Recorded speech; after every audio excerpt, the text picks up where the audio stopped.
Hi guys, welcome again to my YouTube channel. Today's video is a little bit different. It's not about a grammar lesson. It's addressed to students of the 4th year middle school. Wow. Today's video is about the methodology for answering the exam. المنهجية الإجابة على امتحان شهادة التعليم المتوسط. We are going to see how to deal with the questions, how to understand the text, and how to gain as much as possible the marks. So keep watching. The very first important step is to read the text 3 times. Why? To get familiar with the information and to understand the information. When you read the text 3 times, you understand it and you understand what he's talking about. For example, I took this previous exam as an example to facilitate the explanation for you. This is the text. You must read it 3 times. You understand the information included and the ideas and the vocabulary used. Then after reading the text many times, moves to the questions. So in any exam, you have 2 parts. Part 1 out of 14 points and part 2 out of 6 points. Let's talk about the part 1. Part 1 is divided into 2 sections, reading comprehension and mastery of the language. Each section is out of 7 points.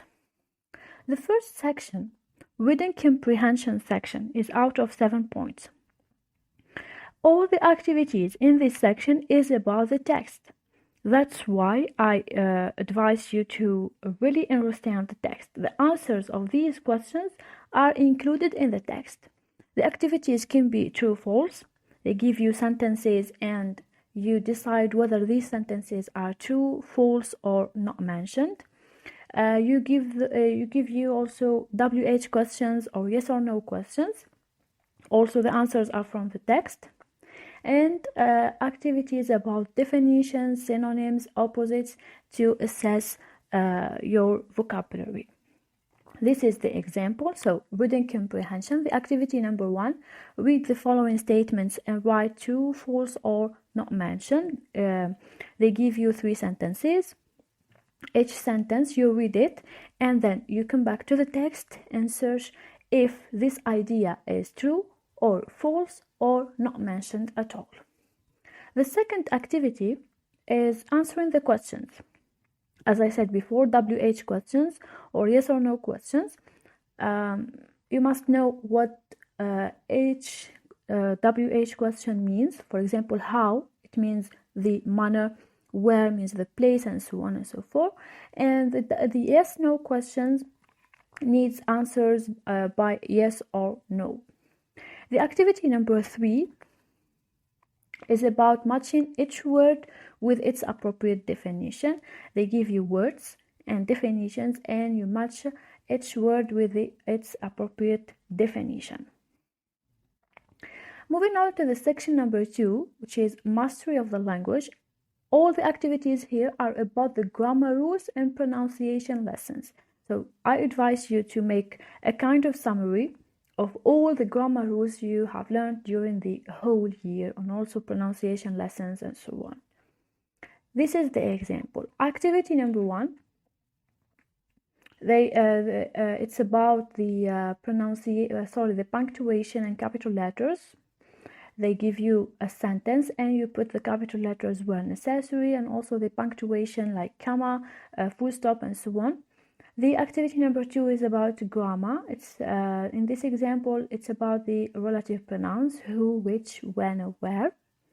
And the activity number 3 is about the pronunciation of the final S. Of course, there are exact rules. You learn them and you can answer easily.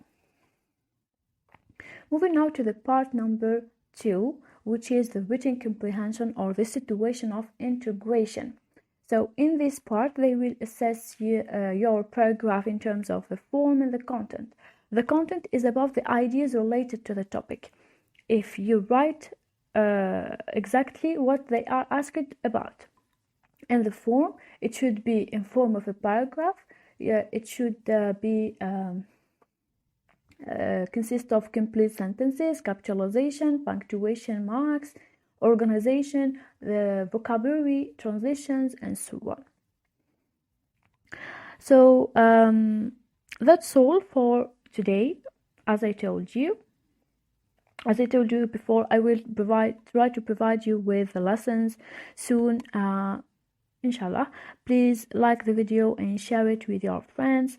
And if you have any questions, you can contact me in my email. And see you next week, inshallah. Goodbye.